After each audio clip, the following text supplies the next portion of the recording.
Every year I make a video on 9/11.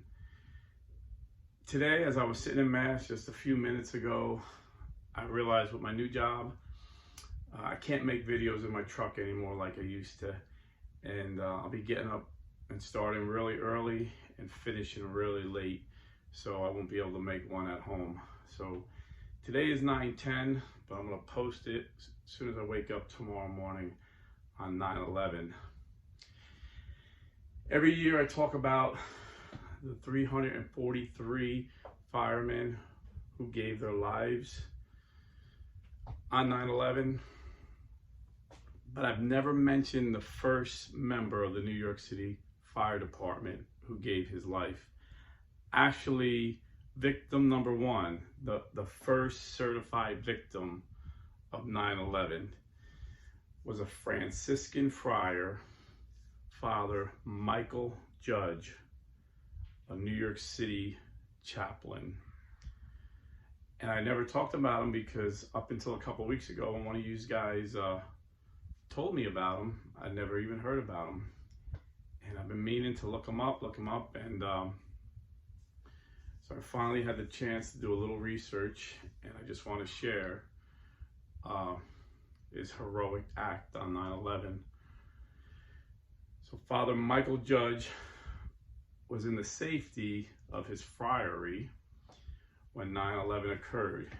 He could have stayed there and been safe, but he rushed to the Twin Towers.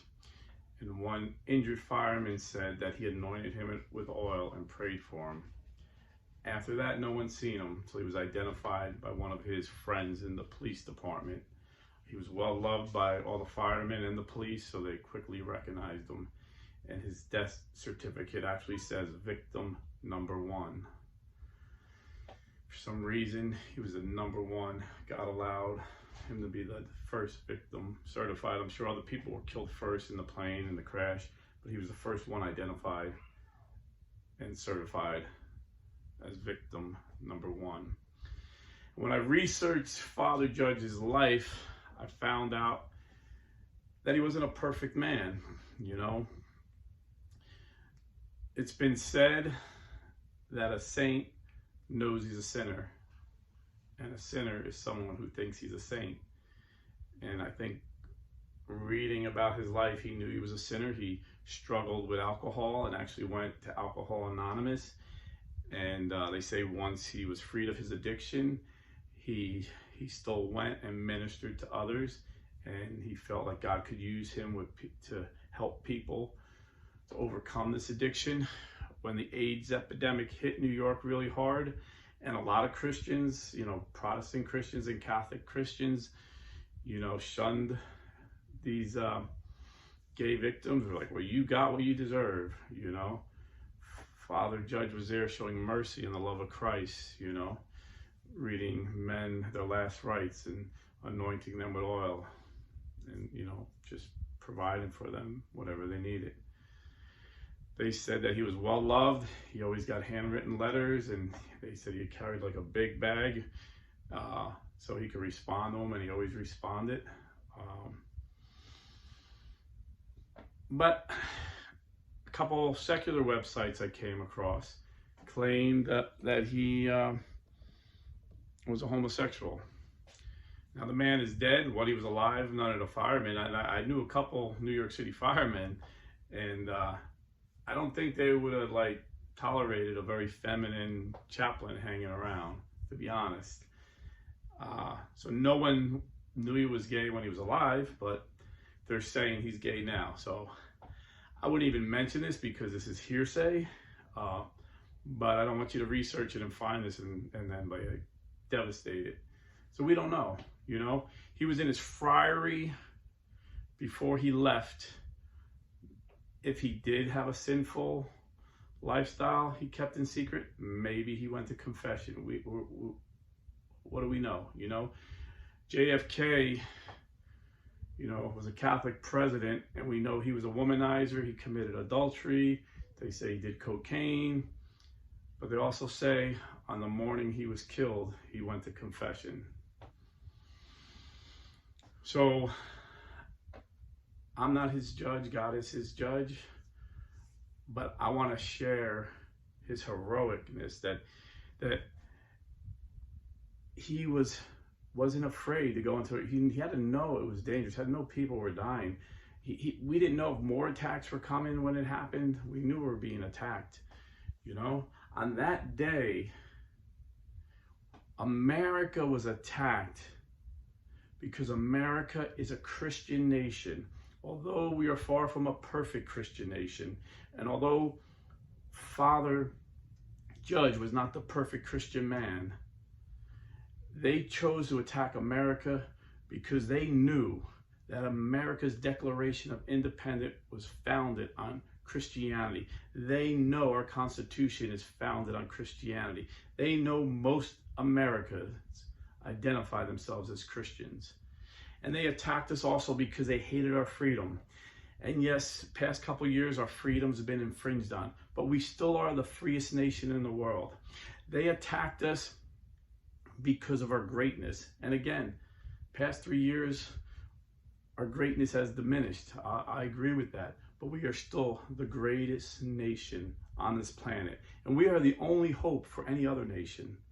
We are, like Ronald Reagan said, that light on the hill. And they hate us for that. This is why they attacked us.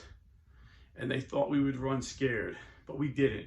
We had heroic men like Father Judge run to the battle and give his life. The same way Jesus Christ, he was an example. That day, he was an example of Jesus Christ running to our battle, our war, the war that Satan has waged against our soul to take us down to hell.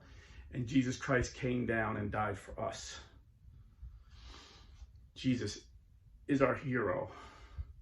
And when we see men of faith emulate Jesus, we should talk about it, and we should tell our children about it. On that day, he was heroic. 343 firemen ran into that building when everybody was running out and died. They were heroic. 37 policemen ran into that building and died. They were heroic. And many more, 10 times the amount of those policemen have died from injuries suffered later, diseases from breathing in all the smoke and debris. Like 370 policemen have died, and 343 firemen died that day, but over 300 died since then from diseases they sustained. You know, and our military, you know, don't ever disrespect our military and say these wars were foolish and a waste of money. Don't ever disrespect. We went to them and chased them down. They were planning on more attacks, and there's never been another attack because we kicked their butt over there. Our men and women in the United States military kicked the crap out of those terrorists in Afghanistan and Iraq. We decimated them so they couldn't attack us again. And so many of them gave their lives. Navy Petty Officer Mychal Mansour jumped on a hand grenade to save his teammates. Again, a Catholic man living out the example of Jesus Christ dying for us. There's no greater love than this, that a man lay down his life for a friend. So today, you're watching this as 9/11. Take a minute to remember all those heroes on that day and the 20-year war on terrorism that gave their lives for you and for me to be free. And remember 9/12, when a Republican president went into the bluest city in the nation and got a standing ovation, when George Bush said, they're gonna hear all of yous, and he got a standing ovation and people cheered him on. Not because he was a Republican, because on 9/12, there were no Democrats, there were no Republicans. We were all just Americans. We were Americans and we stood united. Today, pray that we become united again. And there were such great examples after 9/11 of Christianity in this country. Because Jesus said the greatest commandment is to love your neighbor as yourself. And we've seen it over and over, neighbors loving neighbors. When the construction workers were going, pulling out the rubble, strangers would up and give them water and clap as they were driving by. Policemen weren't getting eggs thrown at them and called horrible names. They were being cheered on. Firemen were being cheered on. This is the true America. So today, on 9/11, thank God that you still live in the greatest country on this earth.